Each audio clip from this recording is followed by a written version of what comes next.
Vraiment, pardon. Je ne sais pas s'il faut que je commence à dire ça en anglais. Arrêtez de marcher avec les pauvres. Il faut arrêter. Pourquoi vous marchez avec les pauvres? La classe qui a le plus de problèmes, oui. C'est la classe moyenne, donc la classe pauvre. Oui. Si tu ne côtoies pas cette classe, comment tu vas savoir certains problèmes pour pouvoir... Je suis d'accord avec toi. C'est très bien ce que tu as dit. Alors, ce que moi je vais dire maintenant, ça peut choquer, mais je vais le dire encore. Charge émotionnelle. Il faut stopper de marcher avec les pauvres. Il faut fuir les pauvres. Je vais même être plus radical. Il faut éliminer les pauvres. Il faut les éliminer. Il faut éliminer les pauvres. Parce que si nous sommes dans la situation dans laquelle nous sommes ici, c'est à cause des pauvres.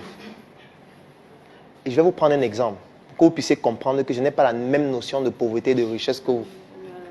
Alors, moi, depuis que j'ai commencé Startup Academy, depuis 2016, il y a une expérience que je mène toujours, c'est celle de savoir quel est le montant moyen dont les jeunes ont besoin pour lancer leur projet. Moi, j'essaie toujours d'avoir ce montant moyen. À ce jour, j'ai déjà étudié plus de 1000 jeunes et le montant moyen qui revient, vous savez combien c'est? 1 million. C'est le montant moyen. Il y a certains, c'est 500 000, d'autres, c'est même 100 000. C'est-à-dire que si tu donnes 100 000, c'est suffisant pour lui pour lancer son projet. Donc, on est à 1 million. Alors maintenant, je vais vous prendre un cas de figure.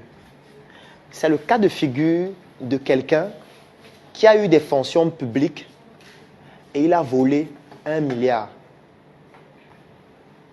Il a volé 1 milliard.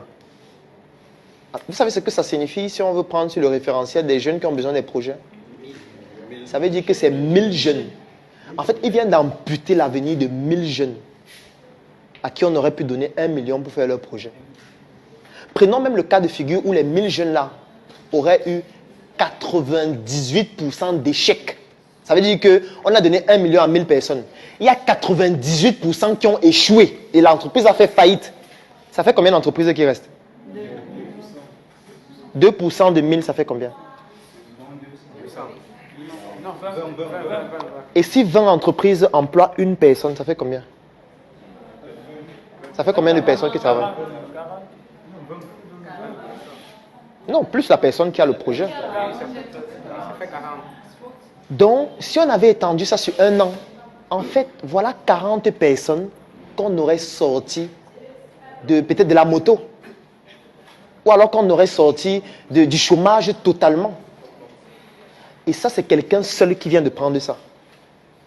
On va vous dire qu'il y a quelqu'un qui a pris 50. Il y a quelqu'un qui a pris 100. Il y a quelqu'un qu'on ne peut pas compter. Parce qu'on n'arrive pas à bien évaluer combien il a pris. Bon, la question que je vais vous poser, c'est entre celui qui fait la moto et celui qui a pris 1 milliard, là, qui est pauvre? Tout simplement. C'est un problème psychologique. C'est un problème mental. C'est pour ça qu'il dit qu'il faut les éliminer. Sur la place publique même, si possible. La pauvreté est d'abord et surtout psychologique et mentale. D'abord.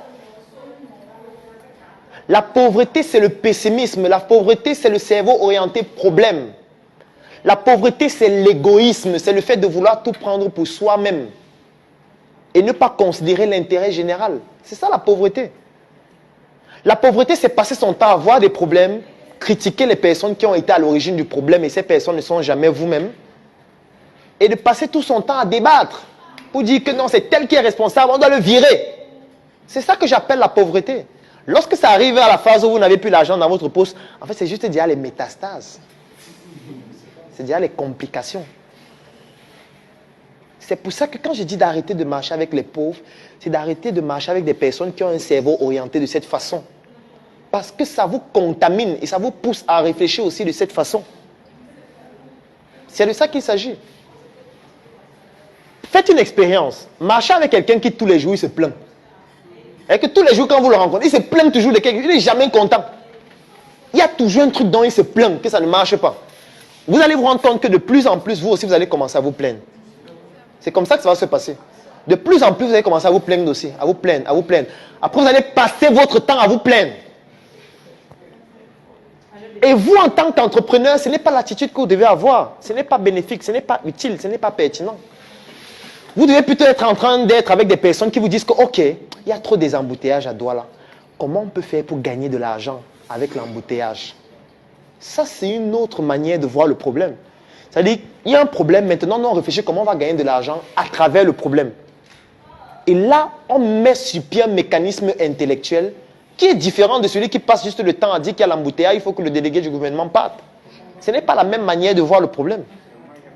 Et quand je dis qu'il faut arrêter de marcher avec les pauvres, c'est d'arrêter de marcher avec ce type de personnes qui ne vous apportent rien. Moi, par exemple, il y a une phrase que vous n'allez jamais entendre dire. J'étais chez mon ami. On tapait les divers. J'ai dit, mais c'est un luxe. Il y a un document que je suis en train d'écrire. Le titre, ça s'appelle « Comment perdre son temps ». Et dans le document là, il y a donc plusieurs étapes pour perdre son temps.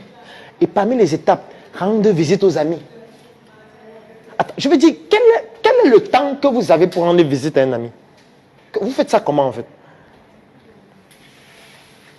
Sauf si c'est quelqu'un qui est dans votre projet. Nous, on est arrivé à un niveau où même quand on est en train de s'amuser en boîte de nuit, on est en train de travailler.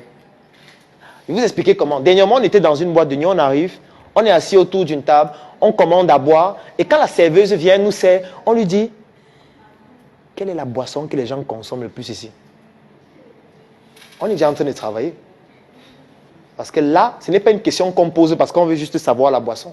C'est parce qu'on veut déjà comprendre quelles sont les attitudes de consommation des personnes qui viennent. Parce que nous, on compte aussi gagner de l'argent avec la fête. Il est inadmissible que nous, on fasse l'entrepreneuriat et puis les gens partent fêter ailleurs.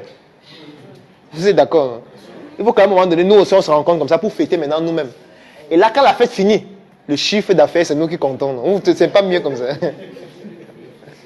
C'est mieux. On fabrique notre bière nous-mêmes. On boit notre bière, même si ce n'est pas la meilleure. On va le faire. On ne peut pas continuer comme ça. On va continuer à boire la bière des autres, danser la musique des autres, fêter, aller prendre les femmes des autres. Non. On doit faire avec pour nous. C'est aussi ça le patriotisme.